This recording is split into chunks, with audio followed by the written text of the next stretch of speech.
Durante séculos, pessoas discutem se a Bíblia afirma que a Terra é plana.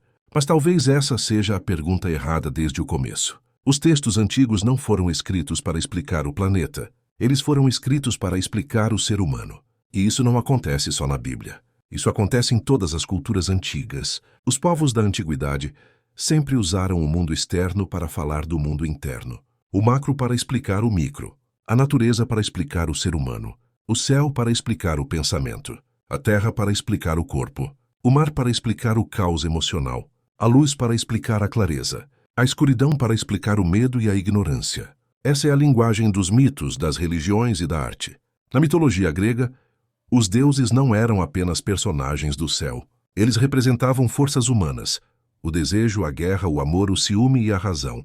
Em Hesíodo, o caos não é um lugar do espaço. Ele representa o início da organização humana. No Egito, o julgamento dos mortos representava o julgamento interior. Na Mesopotâmia, o dilúvio simbolizava o colapso da ordem. O mundo narrado sempre foi uma forma de falar do ser humano.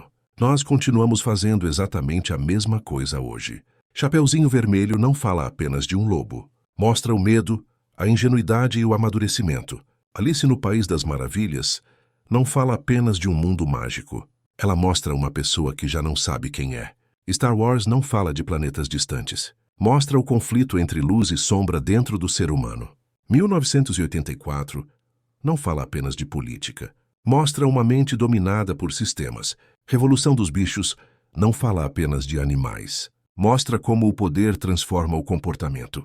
Os contos infantis ensinam valores. Os filmes mostram conflitos e feridas humanas. As músicas expressam desejos e emoções. A arte representa sentimentos e pensamentos humanos. Isso acontece desde os povos antigos até hoje. O mundo externo é a linguagem escolhida para falar do mundo interno. A Bíblia foi escrita por esse mesmo ser humano, pela mesma forma humana de pensar e representar o mundo. Quando a Bíblia fala de terra, firmamento e trono de Deus, ela não está desenhando um mapa do planeta. Ela está organizando camadas da experiência humana. Corpo, emoção e pensamento formam as camadas da existência. A terra representa o nível mais concreto da vida. O corpo, o instinto e a sobrevivência.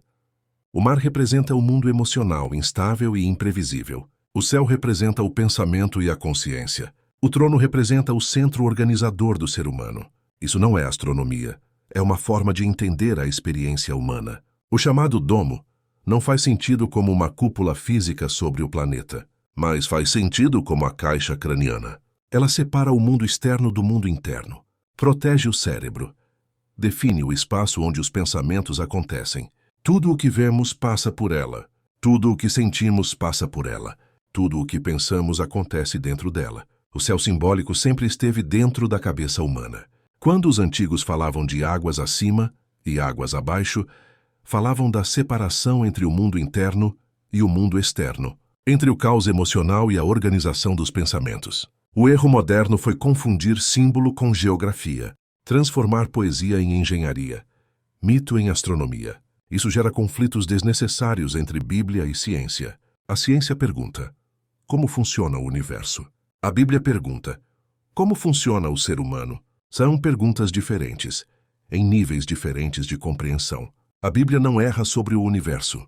Ela fala de outro nível, a experiência humana. Por isso, discutir terra plana como se fosse ciência é um erro de interpretação.